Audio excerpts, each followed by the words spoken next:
what's the flag for? No! What's the flag for? What's the flag for?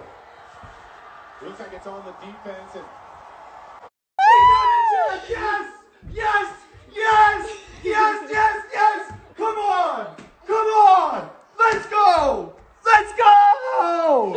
That's a big time play! Yes! Yes! Yes! Yes! Yes! Yes! Yes!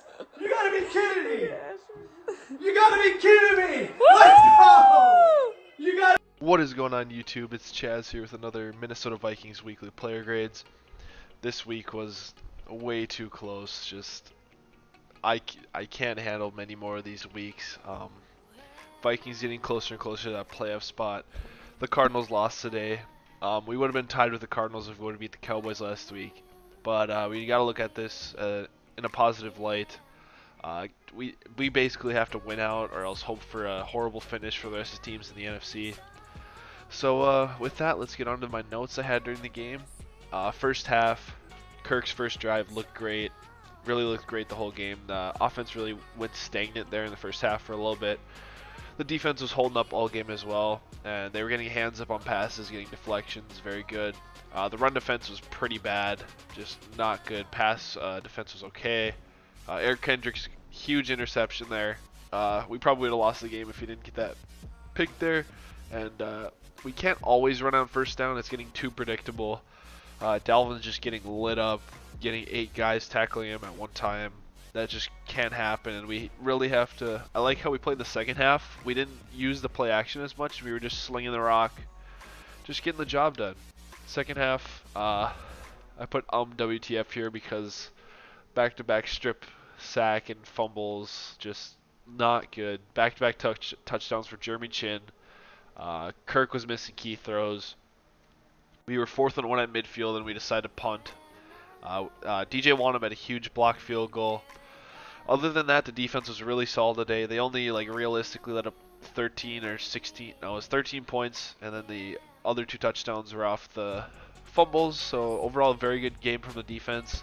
I put Beebe here. I didn't change that from when he got that touchdown, but dear God, I would not want to know what Minnesota would do to him if he didn't catch the game-winning touchdown. I love Chad Beebe personally, but wow, if he did not catch that touchdown, he would have gotten so much heat. He would have got blamed for single-handedly probably ruining our playoff chances. And on the last drive there, Gladney went down with an injury. Honestly, they might not even got a field goal opportunity off if he didn't get injured, because there was 6 seconds left when they spiked it. So when you think about it, those 6 seconds could have been used. They blew the whistle. Clock stopped at 28 seconds. You know, Vikings came out there with a W, but if they didn't, I probably would have not blamed Jeff Gladney, but been upset at him for not getting off the field and stopping the clock. Star of the week here, gotta be Kirk Cousins. He looked fantastic today. Looked like an MVP candidate. Honorable mentions here. I'm going to go to the wide receiver core. The entire group as a whole looked great. And then Eric Kendricks on the defense really showed out today. Had another pick. Just has looked fantastic this whole season. And he's making a candidate for best linebacker in the league. Kirk here, I'm going to give him an A grade. He was 35 for 45 for 307 yards and 3 touchdowns with a 115.7 rating. Just looked great. Had 4 rushes for 19 yards. Got a few first downs on a few runs. A few scramble plays. Kirk looked great today. If he looks like this every week, the Vikings are a good team. Just need to cut down on the turnovers. We can't have those. And if Kirk keeps playing like this, I think good things will happen. Running attack today was not great. Dalvin Cook, I'm going to give a B-. He had 18 carries for 61 yards, 3.4 average with a 14 long. He had 4 receptions for 21 yards. You know, not great, but not much you can do. O-line was blocking very great. He was just getting swarmed. They really knew how to stop the run. Panthers were just committing fully to the run. So yeah, Alexander Madison had 2 carries here. I want to see him get more carries as the season goes on. Take the load off Dalvin Cook a little bit. He had 2 carries for 6 yards. Amir Abdullah didn't play very much except for a returning. CJ Ham here to carry for 10 yards, big carry. He kind of got blown up a little bit in the hole at some points this game, so that's why I'm going to give him a B-. But overall, Decent game from the running backs. Definitely probably our worst from the season, except for when Dalvin Cook was out. Receivers, tight ends here, they're definitely my stars of the week here. Justin Jefferson, 7 catches for 70 yards and 2 touchdowns. Looked good, dropped a few passes, but they were pretty tough catches. Adam Thielen was out with COVID. As you saw in the intro, he was hyped. We won. Kyle Rudolph, B- here, 7 for 68. I might bump that up even more, actually. He was pretty good today. Very consistent on 8 targets.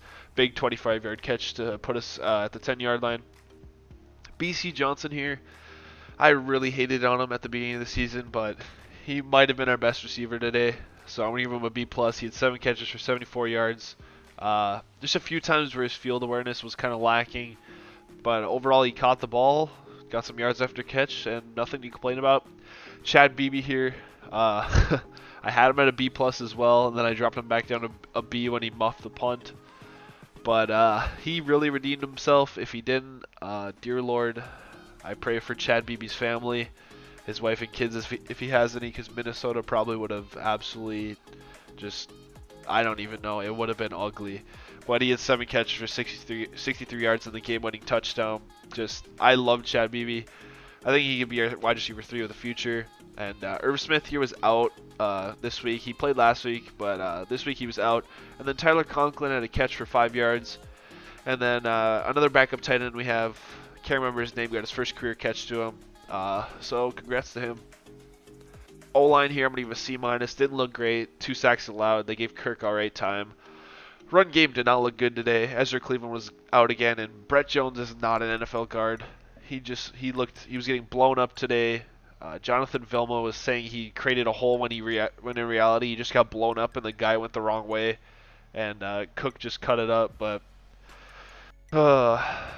sometimes the announcers, Jonathan Vilma and I don't remember the other dude's name, but they're just so annoying. I don't know how many times Jonathan Vilma mentioned defensive player of the year defensive rookie of the year today, but it was ridiculous.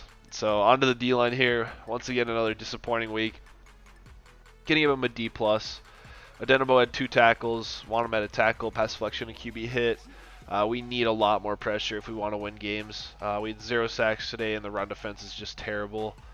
We really need a run stuff for a defensive tackle on the inside. We're missing that with Linval Joseph, and we need edge rushers so bad. I miss watching Everson Griffin and Danielle Hunter. Danielle Hunter's going to come back strong, and I think that'll really boost up DJ Wanham. I think Wanham's going to overtake Adenamo for the next edge rusher spot next season. So hopefully we get more pressure as the season goes on. Linebackers here, I'm going to give him a little bit lower grade than I usually do. I'm going to give him a B. Eric Kendricks, my star of the week, 12 tackles, 6 solo, 2 TFL, and a pick. He looked fantastic, but Eric Wilson did struggle a little bit in coverage and tackling today. He had 9 tackles, 4 solo. Pass coverage was alright, and then the run defense was just okay. Wilson made a big tackle in the backfield with Dantzler late in the game, but overall, the entire game he looked a little shaky. Definitely one of his worst weeks, but I still think he's a fantastic player, and I think our linebacker core is just great, especially if Anthony Barr comes back. I don't know what we're going to do with him. We might trade him, but I really like the 2 linebacker sets.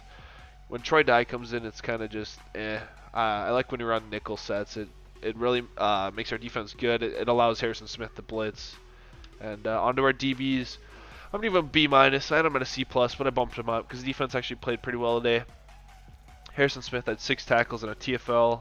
Anthony Harris had 11 tackles. Jeff Gladney was decent, but definitely not great as he has been in the past few weeks. Last week he was not great, but Chris Boyd here is a boomer bust, in my opinion. He either locks down the person he's guarding or he gets absolutely torched and left in the dust. If he wants to become a corner on this team, he needs to be more consistent, and he just can't get beat off the line on simple routes and stutter routes and double moves. He just bites on those too often. Chris Jones here played some clamps a little bit. He looked alright. I'm going to give him a plus here. And then Dantzler's slowly improving, but you can tell he's not as aggressive as he was before he got carted off, and I really hope he gets back to where he was. Special teams here, fat F. I want to know the average grade I give the special teams. Beebe muffed the punt that almost cost us the game. Dan Bailey, I'm gonna give an A- actually, because he's the only good part of our special teams. 2 for 2 on field goals and extra points for the 53-yarder. Britton Colquitt was good actually today. No complaints. Austin Cutting and KJ Osborne were both healthy scratches today. Wouldn't be surprised if they get cut, or Osborne might come back to field punts. They might give him a second shot. Who knows? And then Chris Boyd has just too many penalties on the special teams. I think he has like 3 or 4 in the past 2 weeks. Really costing us, and costing us good field position. And that fake punt he had. And overall, we need the special teams to improve for us to be a good team. And that has been my Minnesota Vikings player grades for Week 12. If you enjoyed this video, make sure you like and subscribe, and I'll see you next time. Peace.